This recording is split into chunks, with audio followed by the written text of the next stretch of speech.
जय हिंद दोस्तों। आज से हम ज्योग्राफी का क्लास शुरू करने जा रहे हैं। तो जो ज्योग्राफी है उसका उत्पत्ति जो है वो जियोड शब्द से हुआ। अब आप सोचेंगे कि ये जियोड क्या होता है। तो जियोड जो है वो कुछ इस तरह का आकृति होता है। इस तरह की आकृति को क्या कहते हैं? इस तरह की आकृति को जियोड कहते हैं। जियोड यानी कि इसको अगर शुद्ध भाषा में बोला जाए, शुद्ध देसी भाषा में जियोड का मतलब यदि आपको समझाया जाए तो कहा जा सकता है उसको ढचकल पचकल। अब ढचकल पचकल आपको अजीब सा शब्द देख सुनने में लग रहा होगा कि ढचकल पचकल क्या होता है। तो ढचकल पचकल का एकदम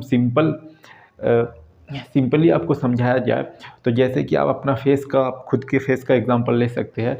जैसे आँख का यहाँ पर धंसा हुआ है, फिर इधर थोड़ा सा सामने आने के बाद उठ जाता है, नाक के वहाँ पर और उठ जाता है, इधर पर फिर नीचे हो जाता है, फिर इधर ऊपर हो जाता है, फिर यहाँ पर नीचे चला जाता है, फिर यहाँ बाहर निकल जाता है। तो इस तरह की आकृति को ढचकल पचकल कहा जाता है। जो हमारा पृथ्वी जो है वो अक्सर लोग करते हैं कि पृथ्वी गोल है, लेकिन ये गलत बात है। पृथ्वी गोल नहीं है। पृथ्वी जो है वो एक्चुअली में एक जियोड आकृति का है, और इस जियोड शब्द से ही आपका ज्योग्राफी शब्द का उत्पत्ति हुआ है।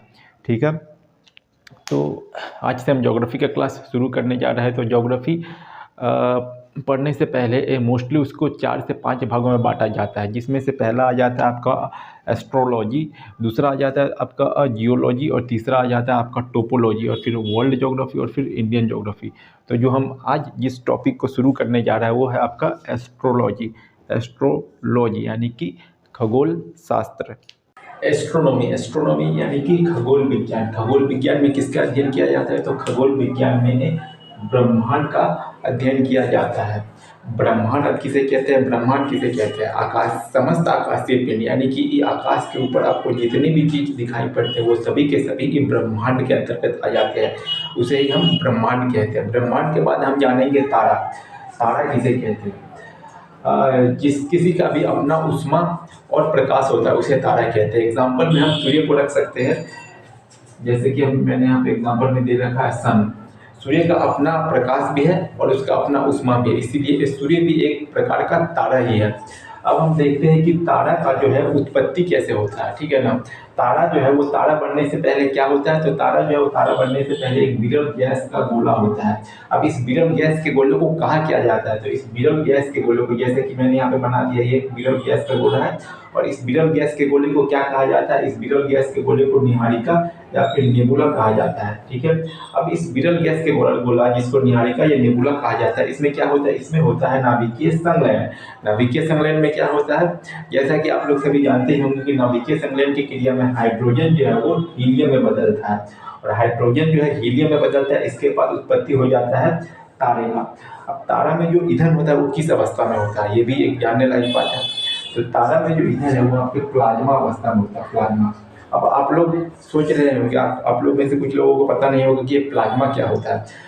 तो मैं आप लोग को एक सिंपल सा एग्जांपल देके बताता हूँ कि प्लाज्मा क्या होता है। आपके घर में बड़े बुजुर्ग होंगे, आपके दादाजी होंगे, तो वो जब भी खकड़ते होंगे एकदम करके खकड़ते होंगे तो निकलता होगा जो खखार, वो ये एकदम लपड़ लपड़ करता है। प्लाज्मा होता है उसने, समझ गया ना? उसने प्लाज्मा होता है एकदम लपड़ लपड़। तो आप समझ गए होंगे, कभी नहीं भूलेंगे प्लाज्मा आखिर में होता कैसा है। तो जो प्लाज्मा है वो पूरा सेम टू सेम आपके दादाजी के खखार के तरह ही होता है।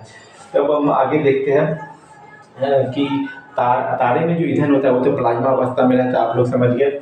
अब तारे का जो रंग है वो किसके ऊपर निर्भर करता है? ये जो सवाल है, ये जो क्वेश्चन है कि तारे का जो रंग है वो किसके ऊपर निर्भर करता है, ये अक्सर स्टेट और जो केंद्र के जो परीक्षाएं होते हैं उसमें इस तरह के क्वेश्चन जो है पूछ लिए जाते हैं कि तारे का जो रंग है वो किसके ऊपर निर्भर करता है। तो जो तारे का रंग है वो किसके ऊपर निर्भर करता है? तारे का पृष्ठ ताप के ऊपर निर्भर करता है। ऑप्शन में दिया रहेगा तारे का पृष्ठ ताप। जब बस आपको टकाक से लगा देना है तारे का पृष्ठ ताप, फिर आपका जो क्वेश्चन का जो आंसर वो सही हो जाएगा। किस पर निर्भर करता है? तारे का पृष्ठ ताप। और पृष्ठ ताप तारे का जो है वो अलग अलग तरह का होता है। जैसे कि आपका जो निम्न ताप जब भी रहेगा, निम्न ताप कितना होता है? निम्न ताप आपका 6000 डिग्री सेल्सियस जो है वो सबसे निम्न ताप है। और जब निम्न ताप रहेगा तो तारे का रंग कैसा रहेगा? निम्न ताप पर तारे का रंग रहता है लाल। और जब मध्यम ताप रहेगा यानी कि बीच में रहेगा, एकदम मिडिल में जब ताप रहेगा तो उस समय तारे का रंग कैसा हो जाएगा? उस समय तारे का रंग हो जाएगा सफेद। और जब सबसे ज़्यादा हाई टेम्परेचर हो जाएगा, सबसे उच्च ताप हो जाएगा, तो उस समय तारे का जो रंग है वो नीला रंग का हो जाएगा। ठीक है। तो आई होप कि आपको ये समझ में आया होगा। आगे की वीडियो में हम लाल दाना, श्वेत बावन और काला बावन को कवर करेंगे। तब तक के लिए जय हिंद।